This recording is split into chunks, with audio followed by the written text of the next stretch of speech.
Sikkim Republican party के अध्यक्ष केबी राय ने बड़ा बयान देते हुए कहा कि अगर सिक्किम के नेपाली लोगों को विदेशी का दर्जा दिया जा रहा है तो उससे पहले सिक्किम को एक अलग देश का दर्जा मिलना चाहिए, उसके बाद यहाँ के लोगों को विदेशी कहा जा सकता है।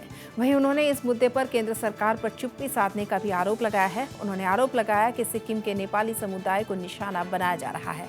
उन्होंने पूर्व की एसडीएफ सरकार और वर्तमान एसकेएम सरकार पर सिक्किम के अस्तित्व की रक्षा के प्रति गंभीर नहीं होने का भी आरोप लगाया। उन्होंने कहा कि सरकार जनता की आंखों पर पट्टी बांधने की कितनी भी कोशिश कर ले, यह एक ऐतिहासिक गलती होगी।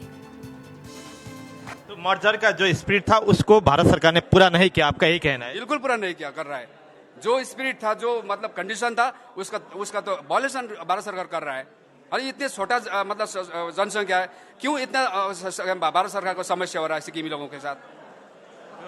सिक्किम को फिर क्या देश का स्टेटस मिलना चाहिए? आप ऐसा मिलना चाहिए सिक्किम को स्टेटस, एकदम बिल्कुल। ये सिक्किमीज जितने भी है यहाँ पर, सिक्किमीज लोगों का, सिक्किमीज जनताओं का ये जन्मसिद्ध अधिकार है। ये बोल सकता है और ये दावी कर सकता है कोई भी, क्योंकि भारत सरकार का जो वाइस प्रेसिडेंट था और सुप्रीम कोर्ट का चीफ जज भी था, वो जो एम हिदायतुल्लाह, उसने भी कहा है कि जब तक 1950 का ट्रीटी जिंदा है और इंटरनेशनल लॉ में जब तक सिक्किम का डिस्टिंक्ट आइडेंटिटी है, 36 अमेंडमेंट कॉन्स्टिट्यूशन अमेंड करने के बाद भी और 371(f) इम्पोज करने के बाद भी सिक्किम का स्टेटस इंटरनेशनल लॉ में जैसा का तैसा ही है।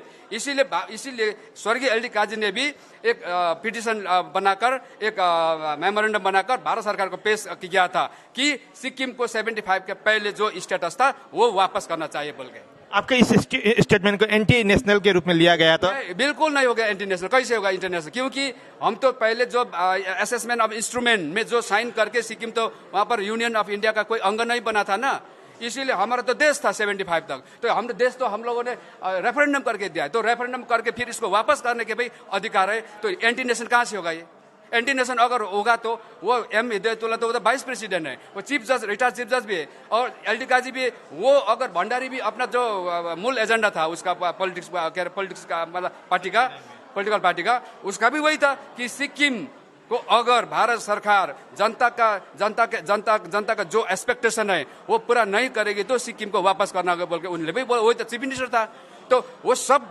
बोल सकता है ऐसा। वो एंटी नेशनल तो नहीं हो गया ना, तो केबी राय कैसे एंटी नेशनल होगा? तो जो एसडीएफ भी रिविजिट, मर्जर का रिविजिट का बात कर रहा है, वही बात है। बिल्कुल इनडायरेक्टली वो भी वही कह रहा है। रिविजिट का मतलब एडमे एग्रीमेंट 371(f) के अंदर जो जितने भी प्रोविजन है, अगर डाइल्यूट होता है तो हमको रिविजिट करना चाहिए बोल के वही बोल रहा है वो लोग भी।